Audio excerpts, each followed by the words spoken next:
Hello. Today we start with the endocrine system and we start with the pancreas gland. Pancreas, it is located in the loop of duodenum below the stomach. Now this pancreas is a gland which is performing dual function.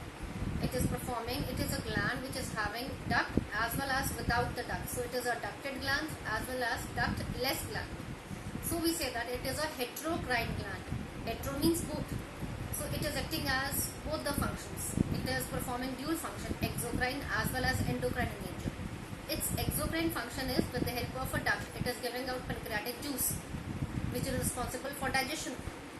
But with the help of the inner cells of pancreas, that is called as islets of Langerhans, it is able to give the hormones. Now let's see. Now we see that this pancreas as a heterocrine gland, it is having the inner cells of which are called as islets of Langerhans. These islets of Langerhans are having three kinds of cells: alpha cells, beta cells and delta cells. Alpha cells are giving out glucagon hormone, beta cells are giving out insulin and delta cells are giving out somatostatin.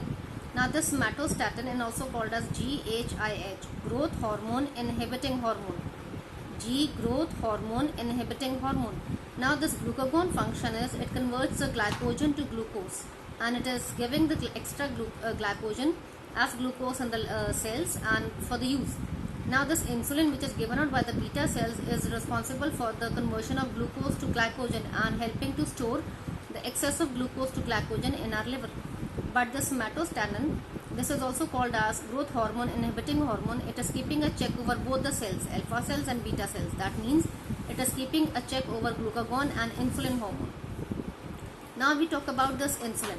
This insulin, as it is giving out the excess of glucose because it is responsible for the conversion of glucose to glycogen and storing that in the liver. That means it is regulating our blood sugar level. But if this insulin is less, it is given out in lesser amounts in our blood.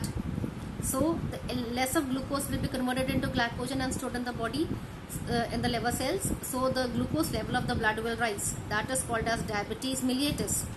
Diabetes mellitus, that is hyperglycemia. Hyper means more. Glycemia is sugar. So sugar level of the blood rises. What are the symptoms for this?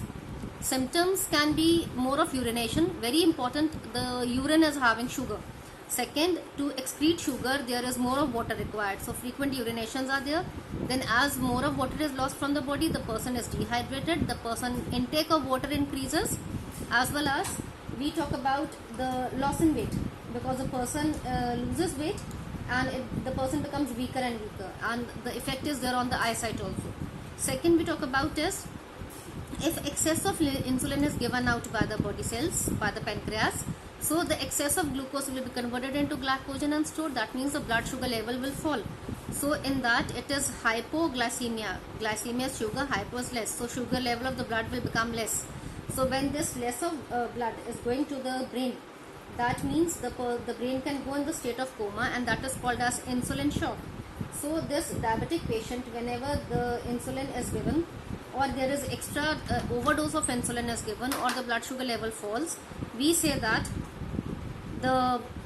as the brain is not getting proper food, proper glucose to work, it goes into state of coma. And so for these patients, prompt candy or a sweet is very helpful because it rises the blood sugar level and the person can prevent going into the state of coma.